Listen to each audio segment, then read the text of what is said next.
Thank you. So yeah, I'm going to talk to you very quickly about our current crisis campaign that we're working on, which is child labour in the palm oil industry, specifically in Indonesia.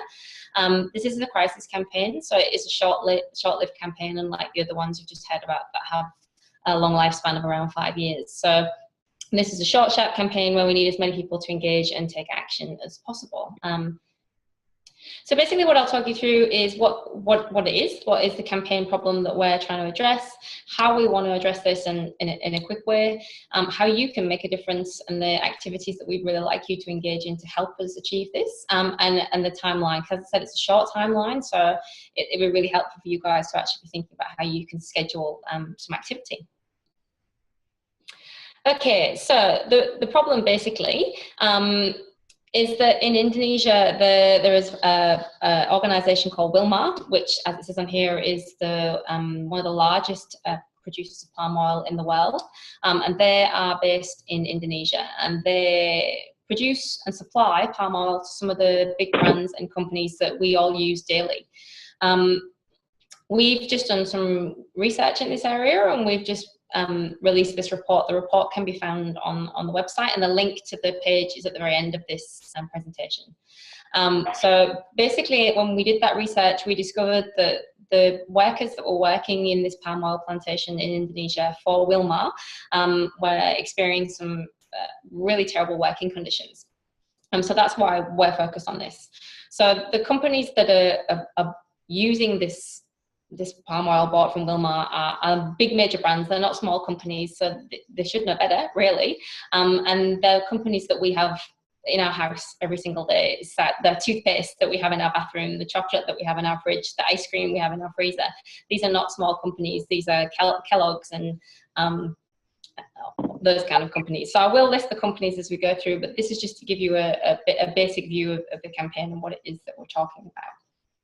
So basically, our research uncovered some pretty terrible things. The main human rights issue that well, not the main one, but one of the biggest ones that we kind of uncovered was that children were working in these palm oil plantations. Children as young as 8 working in dangerous and hazardous conditions. Some of them have dropped out of school to work in these plantations, and some of them are working on weekends to help their families to be able to get the kind of money that they need to survive, basically. Because the second issues that we uncovered was that women are working long hours, but they're also being paid terrible wages. They're being paid below minimum wage, so they're often having to get their children to help them work to be able to earn enough money to live, basically. So they're earning as little as $2.50 US, $2.50 a day. And they're being kept in insecure employment without pensions or health insurance. We found that workers are being forced to do long hours and meet ridiculously high targets. This is a problem in itself, but when you think about how you actually work in a palm oil plantation, it's not easy work. It's picking and lifting and doing all that kind of work. So reaching really high targets for doing this kind of arduous work is not a standard that these people can achieve, basically. So these are some of the main human rights issues that were outlined in our report, but I do encourage you all to read the report and get a bit more information on that, because these, as I said, are just some of the highlights that were outlined in there. Okay, so basically we need to apply pressure across the board to try and get the result we want, which is the win, which is we want these human rights abuses to end in the Indonesian palm oil plantations. And the way that we can do that is by you guys engaging with this campaign, is by getting you guys to really put pressure on those brands that I've outlined, to try and get those brands to make different choices about the supply that they're using, or if they're going to continue to use the supply that they're using, to get them to change their practices. So basically it all starts with you guys. We need you guys to be making your voice heard to the brands, so encouraging them to do the human rights due diligence that they need to do in relation to its palm oil sourcing practices, and that they're transparent as well, that they're clear in their packaging about what it is that's in their product and where that product is coming from, so that we can all be sure of what we're buying and what's in our cupboards at home. So as I said, it starts with you guys. We need you to put that pressure on the Wilmar's buyers, so the brands, the Colgate, the Kellogg's, the Dove, all of those. because we then need those brands to put pressure on Wilmar itself to be transparent in the supply chain. We want them to basically go to Wilmar and say, we will no longer be purchasing our palm oil from you for our products unless you do something around the practices in your plantations. So basically, we're hoping through those steps that are outlined here that you can see that we would eventually achieve that large win of ending the human rights abuses, or at least helping to end the human rights abuses in those Indonesian palm oil plantations. So there is 2 prongs to this campaign. We are actually possibly going to put some pressure on retailers as well. So we would turn our attentions to Woolworths and Coles, for example. If we don't get the response that we want from the big brands that we're talking about, we would then move our target. So another piece of work that would be part of your guys' efforts would be to put pressure on Woolworths and Coles to stop stocking the brands that we're talking about if the brands themselves don't want to change their practices. So this is basically the overarching plan. It's quite a simple plan, and it's quite a direct and easy thing for activists to engage with at the very beginning, and crucially important level to take action for this. Okay, so what can you do? There's heaps you can do. There's a really good toolkit, and as I said at the end of this, the link to the toolkit can be found, so I encourage you all to read the toolkit and look at all the information, but also to engage with the actual things that you can do as an activist. So first of all, these are 5 of the brands that we were talking about: Ben & Jerry's, Colgate, Dove, Kellogg's, and Nestle. We're also focused on I've forgotten the name of the company, but it's who provides Cadbury's, but specifically Cadbury's Dairy Milk, Cadbury's Roses, and the Oreo cookies, because unfortunately they also contain palm oil, and palm oil from Wilmar's plantation. So these are the brands. We're asking you as a minimum step, as the first thing that you can do is to hold these brands to account and tweet at them, send them messages to their Facebook page, and let them know that you will not be putting child exploitation in your trolley. So this is a simple ask that you can all can do. You could tweet, you can engage with their Facebook pages, you could even go onto their Facebook pages and look for how they deal with complaints. I'm sure they have a complaints section. Send them a little message about how you feel about how they're doing business. So this is how you can engage with the beginning of our campaign through social media. I encourage all of you to do this. We're all on social media all the time. I'm sure many of us have all of these products in our home. It's an easy ask. I'm expecting all of you to do it.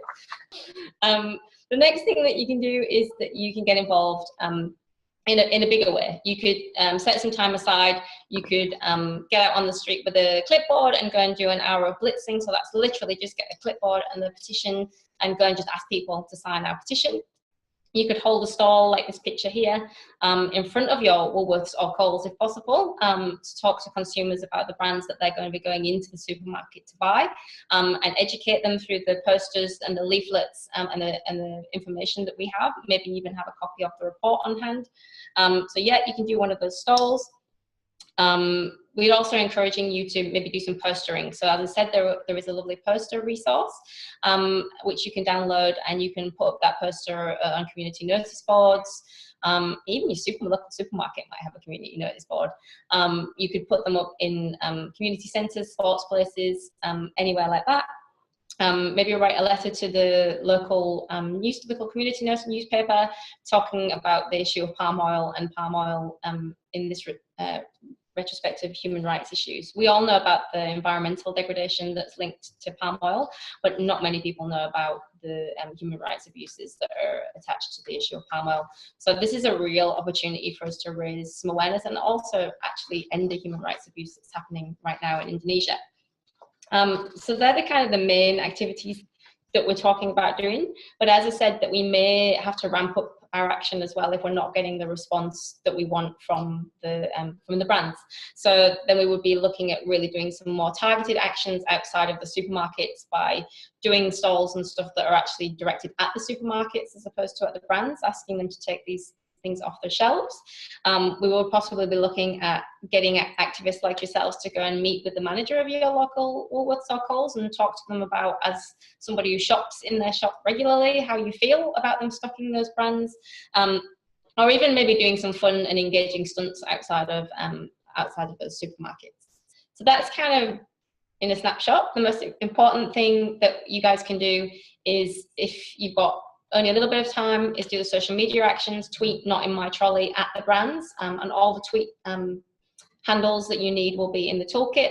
If you have more time and you really want to be part of this exciting campaign, please engage with these other actions.